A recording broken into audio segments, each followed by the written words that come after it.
images showing 那鉴于当前叙利亚局势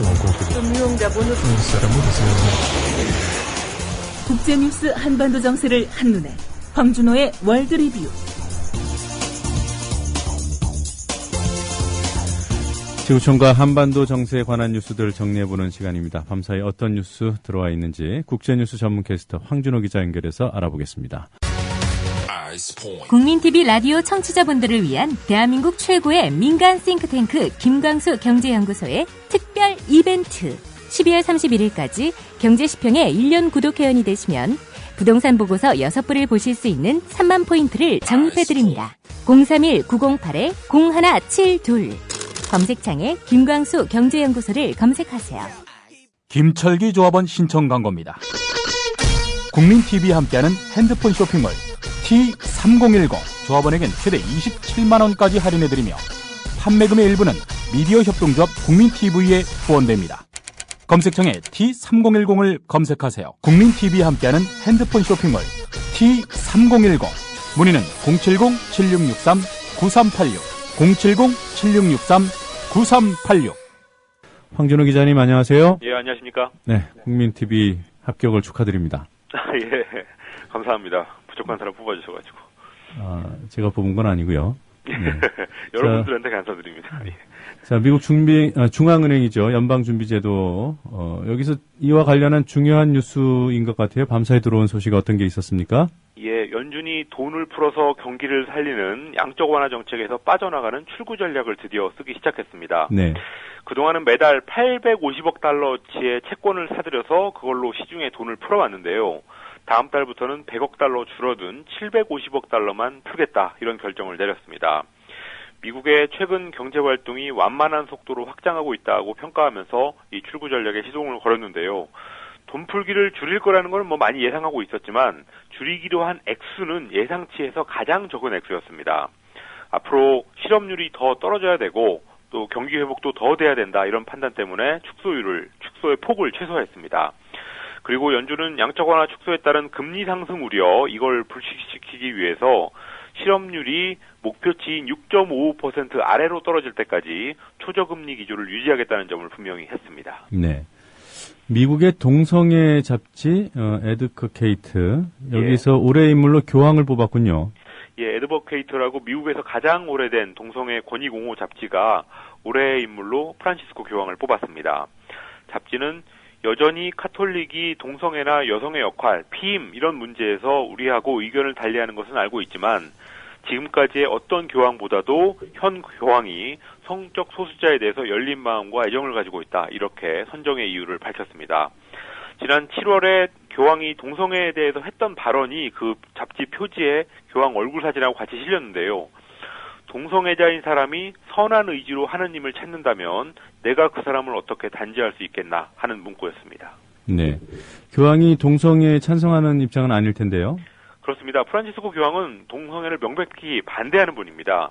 그렇지만 또 동성애자들을 사람 취급 안 하고 차별하는 그런 태도 역시 반대하고 있고, 또 이 동성애냐 아니냐 이런 문제보다 신앙이 더 중요하다라는 입장을 가지고 있습니다. 그래서 이 동성애 잡지가 언급했던 교황의 열린 마음이라는 것은 바로 그런 태도를 지칭하는 거였습니다. 네. 그리고 교황이 보수 성향의 추기경을 교체했다는 보도도 있어요. 교황청 산하에 주교 선출을 위한 추기경단이라는 게 있는데 거기에 소속된 보수 성향의 미국 버크 추기경을 교황이 다른 추기경으로 전격적으로 교체했습니다. 버크 추기경이 지난주에 한 카톨릭 방송에서 인터뷰를 하면서 이런 말을 했습니다.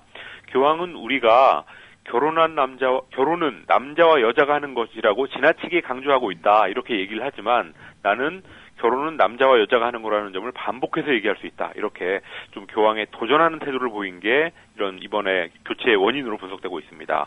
그런데 이 말을 뒤집어서 보면은 교황은 결혼은 남자하고 여자가 하는 게 맞는데 그걸 너무 몰아붙이진 마라, 이런 입장을 가지고 있다는 것을 간접적으로 알 수 있었습니다. 네.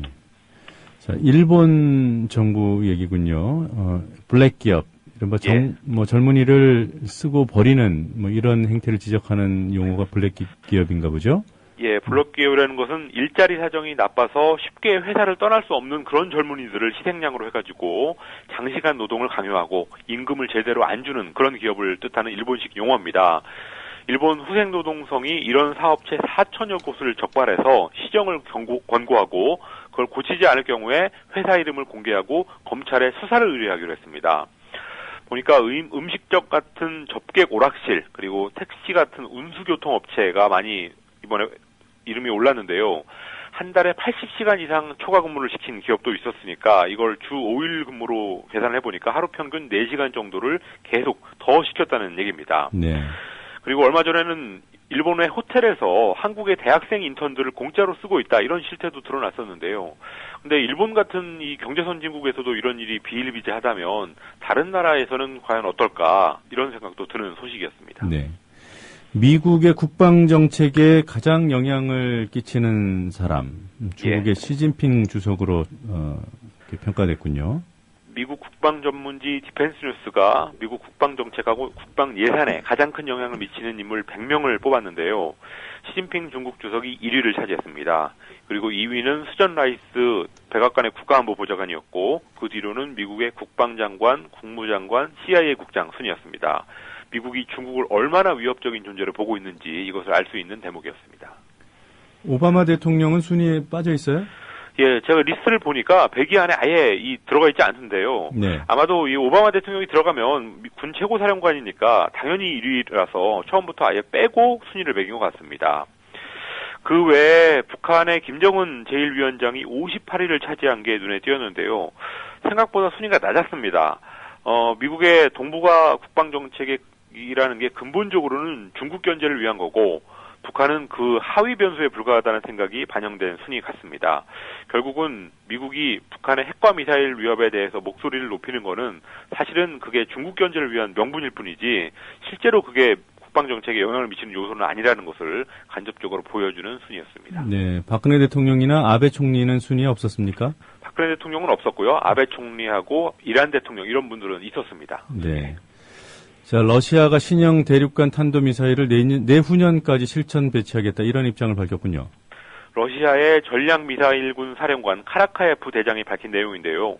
RS-26이라는 신형 대륙간 탄도미사일 ICBM의 실험이 막바지에 이르렀고 내후년 2015년부터 실전 배치를 할 수 있을 거라고 말했습니다. 그리고 특수 열차에다가 전략 미사일을 실어가지고 필요한 곳에 이동시켜서 쏘는 그 전투 열차 미사일 시스템이라는 것도 개발하고 있다고 밝혔는데요. 사실 이거는 소련 시절에 운영했다가 2005년에 폐기했던 것을 다시 부활시키겠다는 계획이었습니다. 러시아가 이렇게 전투 열차 미사일 개발을 검토하는 것은 미국의 재래식 글로벌 신속 타격 미사일 개발 계획 여기에 대응하기 위한 결정인데요. 미국과 러시아 사이에 21세기형 무기 경쟁이 시작되는 분위기입니다. 네. 아프리카에서 온 난민들을 수용하는 그 이탈리아 한 섬의 수용소에서 비인도적인 행위가 벌어졌다. 이런 보도가 있었어요. 아프리카하고 또 중동 쪽에서 오는 난민들이 유럽으로 들어가는 관문 역할을 하는 이탈리아의 람페두사라는 섬에 난민 수용소가 있는데요. 네. 오물 예방한다는 이유로 남녀노소를 불문하고 강제로 옷을 벗게 하고 호수로 약품을 뿌리는 그런 동영상이 3일 전에 이탈리아 방송에 나갔습니다. 그 후로 비난이 쏟아지니까 이탈리아 정부가 진상조사에 나섰고 또 유럽연합 EU도 이탈리아에 대한 지원 중단을 검토하겠다고 밝혔습니다. 난민들의 해난 사고도 많이 일어나는 곳 아닙니까?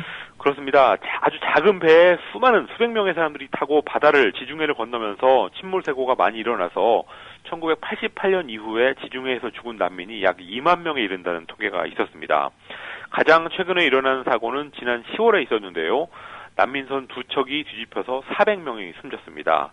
그때 프란치스코 교황이 지난 7월에 교황이 되고 나서 첫 번째 외부 방문지로 이 람페두사에 갔었는데 그 난민들의 고난에 대해서 무관심의 세계화다 이런 인상적인 표현을 썼던 적도 있었습니다.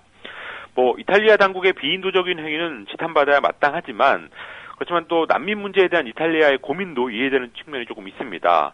그 난민들이 다 이탈리아에서 살 생각으로 오는 게 아니라 단지 그 거리가 가까워서 람페두사로 일단 오는 건데 이거를 이탈리아가 다 책임을 져야 된다는 것에 대해서 그동안 볼멘 소리를 해왔습니다. 그래서 유럽연합이 좀 돈을 지원해 왔었는데 이번 파문으로 그게 조금 위태로운 상황이 됐습니다. 네, 오늘 여기까지 듣도록 하겠습니다. 잘 들었습니다. 고맙습니다. 고맙습니다.